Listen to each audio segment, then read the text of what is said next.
Brace yourselves, everybody. Donald Trump's trade war just got worse. Much worse. I'm David Reddish. Welcome to Occupy Democrats. You know, I drove by a Baskin-Robbins the other day, and you want to know what the flavor of the month was? Tariffs. Yes, tariffs in the era of Trump 2.0 have become an everyday word. Don't be surprised if the Global Language Monitor names it Word of the Year. And it's only March. A brief recap. After taking office, Trump announced 25% tariffs on goods coming from Mexico and Canada, the U.S.'s biggest trade partners. Both countries immediately announced retaliatory tariffs and started pulling American goods from shelves. Trump has paused those tariffs twice now, but insists they will go into effect April 2nd.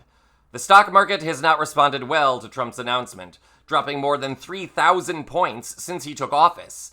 There's also virtual unanimity among economists that the tariffs are responsible for the market collapse, and will only make things worse if they go into effect.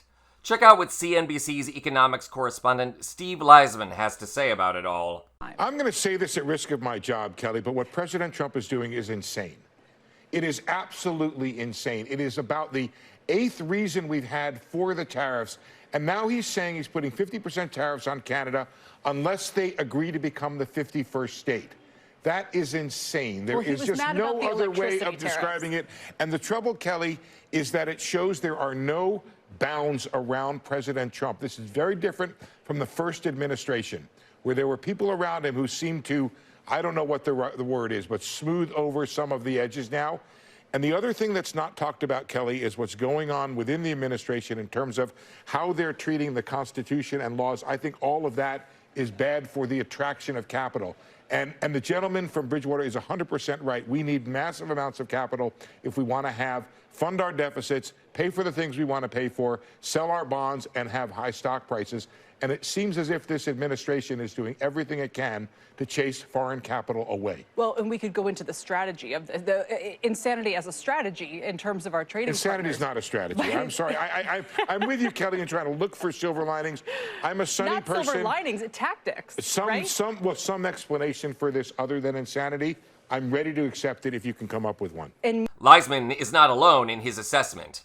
In January, the nation's leading economics periodical, The Wall Street Journal, declared Trump's trade war the dumbest in history. And wait, it gets worse. More on that in a moment. The newspaper has continued to stand by its observation, which apparently has gotten under Trump's skin. Earlier today, he took to social media to blast The Wall Street Journal as a globalist publication owned by the European Union. He further claimed that the price of gas and eggs have dropped. All of the above is untrue, by the way. Dow Jones, an American company, owns the Wall Street Journal. And I don't know where Trump does his shopping, but when I went to the grocery store on Tuesday, a dozen eggs were $15 and I paid $5.79 for gasoline. That's not a price drop from earlier this year. Now, because Trump apparently can't take a hint and is hell-bent on making the economy crash, he has announced a staggering 200% tariff on goods from Europe. Taking to Twitter earlier today, Trump vowed that thanks to Europe imposing a 50% tariff on American whiskey, keep in mind that tariff is in response to tariffs Trump already imposed. Thanks to this new retaliatory tariff, Trump will charge a 200% tax on all alcoholic goods from Europe. He further says this will help the champagne business in the United States. But here's the catch. Champagne isn't made in the United States. Real champagne can only come from the region in France. Anything else similar, regardless of where it is produced, is technically just sparkling wine. You'd think a guy who loves to host kleptocratic dinners at Mar-a-Lago would know that. Some commentators have seen Trump's sudden turn on the economy and business world, two places he was historically beholden to, as a sign of panic. Trump understands the nation is turning against him and the economy is collapsing, but still doesn't understand that tariffs are to blame. On the other hand, it could just be further evidence that he's suffering from dementia or syphilis. I'd love to see him undergo a medical evaluation. How about you? In the meantime, again, pressure your elected representatives, and yes, the White House itself, to settle this trade war before it further escalates.